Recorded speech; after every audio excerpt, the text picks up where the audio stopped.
Welcome students, আশা করি তোমরা সকলেই খুব ভালো আছো। জ্ঞানজ্যোতি কোচিং সেন্টার পক্ষ থেকে তোমাদের সবাইকে আরো একবার স্বাগত। তো আমি মীরা ম্যাম, আমি আজ তোমাদের তোমরা যারা যারা কল্যাণী ইউনিভার্সিটির আন্ডারে পড়ছো, তোমাদের ফার্স্ট সেমিস্টার মেজর 1 যে বেঙ্গলি পেপার রয়েছে সেখান থেকে আজ যে বিষয়টি নিয়ে আমি আলোচনা করব সেটা হচ্ছে কে কবে শ্রীকৃষ্ণ কীর্তন কাব্য আবিষ্কার করেন।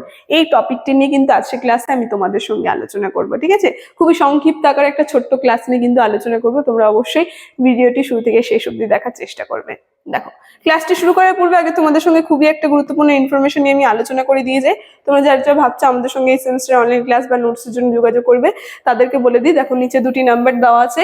এই নাম্বার দুটি হচ্ছে আমাদের Gyanjyoti coaching centre official helpline number. যে কোনো একটি নাম্বারের মধ্যে কল করে নিয়ে কিন্তু আমাদের সঙ্গে যোগাযোগ করে নিতে পারবে। তার সঙ্গে তোমাদের সেমিস্টার কোর্স ফি কি কি রাখা আছে সেটা বলছি। মেজর কোর্সের স্টুডেন্টের জন্য আছে 1199, তার সঙ্গে যারা মাইনর কোর্সের স্টুডেন্ট রয়েছে তাদের জন্য রাখা হয়েছে 699। এই কিন্তু তোমাদের কোর্স ফি। আর আমাদের কোর্সে যদি তোমরা অ্যাডমিশন নাও কি কি সুবিধা তোমরা পাচ্ছ সেটাও বলে দিচ্ছি। দেখো, এখানে পেয়ে যাচ্ছে live classes, recorded classes, high quality notes, তার সঙ্গে যেটা পাচ্ছ সেটা হচ্ছে 100% কম্পেনসেশন। সব থেকে বেশি তোমাদের গুরুত্বপূর্ণ যে জায়গাটা, ঠিক আছে। দেখো, এই ইনফরমেশন তোমাদের জানানো ছিল। এখন আমি ক্লাসের আলোচনা একেবারে চলে যাচ্ছি। কি বলছে, প্রথমে বলেছে আজকের আমার আলোচনার বিষয় কে কবে শ্রীকৃষ্ণ কীর্তন কাব্য যে রয়েছে কাব্যটি আর কি প্রকাশ করেন, তা কোথা থেকে প্রকাশ হয় এবং তার কি নামকরণ দেওয়া হয়, সম্পূর্ণ বিস্তারিত ভাবে কিন্তু আজকে ক্লাস আমি আলোচনা করবো, বুঝিয়ে দেবো। তাহলে কিন্তু তোমাদের আর কোনো সমস্যাই থাকবে না এই টপিকটার উপর থেকে। দেখো, প্রথমে চলে যায় পুঁথি আবিষ্কার নিয়ে। এই যে শ্রীকৃষ্ণ কীর্তন কাব্য যে পুঁথিটি রয়েছে এটা আবিষ্কার হলো কবে। কি বলছে যে 1300 বঙ্গাব্দে 1909 সালে বাংলা ভাষা সাহিত্যের ইতিহাসে হইচই পড়ে গেল।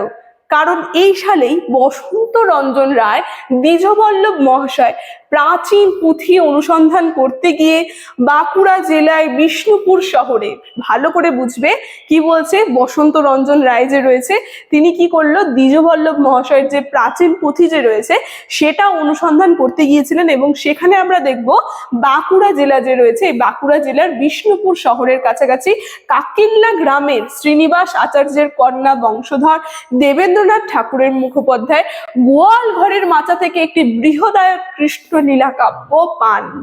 আবিষ্কারক এর নাম দেন শ্রীকৃষ্ণ কীর্তন। তাহলে বুঝতে পারলাম কোথা থেকে এই পুঁথিটি উদ্ধার করা হলো, তারপর এর নামকরণ কি দেওয়া হলো। ঠিক আছে, তো এই পুরো কিন্তু এখানে বলে দেওয়া হলো পুঁথির আবিষ্কার সম্পর্কে। ঠিক আছে, দেখো আমরা দেখবো এই পুঁথিটি তিনি আবিষ্কার করেন, যার নাম তিনি কি দেন, যেখানে কৃষ্ণলীলা সারাবলী রয়েছে, যে কাব্যটার নাম তিনি দিলেন শ্রীকৃষ্ণ কীর্তন।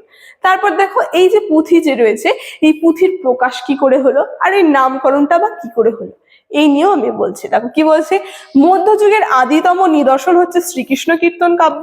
এর আবিষ্কারক অখণ্ড অবস্থায় উদ্ধার করতে পারেননি। আমরা দেখবো এটা কিন্তু এই যে মঙ্গল কাব্য যে বলছি, সরি, মধ্যযুগ যে রয়েছে এই মধ্যযুগের মধ্যে শ্রীকৃষ্ণ কীর্তন কাব্য পুঁথি যে তিনি আর কি উদ্ধার করলেন সেটা কিন্তু অখণ্ড অবস্থায়, মানে খণ্ড খণ্ড অবস্থায় কিন্তু ছিল, অখণ্ড অবস্থায় পাননি, মানে পুঁথিটা সম্পূর্ণভাবে কিন্তু উদ্ধার করতে পারেনি। তাই বলছে তার প্রথম দুটি পাতা আমরা দেখবো প্রায় লুপ্ত হয়ে গেছে। অনেক প্রাচীনতম পুঁথি তো, যে কারণে এটার পাতাগুলো কি প্রায় লুপ্ত হয়ে গেছে। যেখানে আমরা দেখবো শেষের পাতাগুলোরও হুদিশ পাওয়া যায়নি এবং মাঝের কিছু পাতাও হারিয়ে গেছে। আবিষ্কারক আক্ষেপ করে বলেছিল, তাই আমরা দেখবো আবিষ্কারক যিনি রয়েছেন তিনি আক্ষেপ করে বলেছেন কি, যে বলছে যে পুঁথির অন্তত্ববিহীন খণ্ডিতাংশে কবির দেহকালীন কথা দূরে থাকুক পুঁথির নাম পর্যন্ত পাওয়া যায়নি। তাহলে ভাবো পুঁথিটি এমন অবস্থায় আর কি সেখান থেকে উদ্ধার করেছিল যে সেটার নামকরণটা যে রয়েছে সেটা অবধি কিন্তু খুঁজে পাওয়া যায়নি।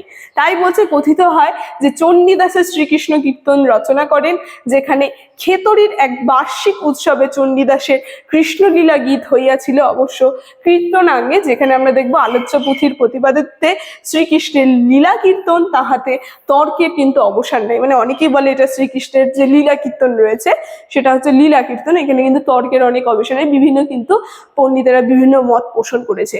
তাই বলছে অতএব গ্রন্থের শ্রীকৃষ্ণ কীর্তন যে রয়েছে নামকরণ অসমীচীন নয়।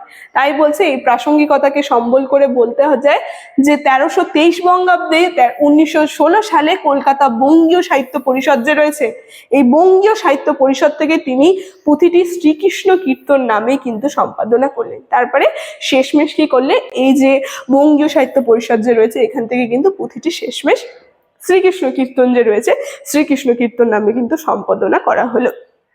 তারপর কি বলছে, এবং বইটি প্রকাশ করেন বঙ্গীয় সাহিত্য পরিষদ কর্তৃপক্ষ। আর আমরা দেখবো বঙ্গীয় সাহিত্য পরিষদ কর্তৃপক্ষ যে রয়েছে তারা কিন্তু এই বইটা শেষমেশ প্রকাশ করলেন। তো দেখো,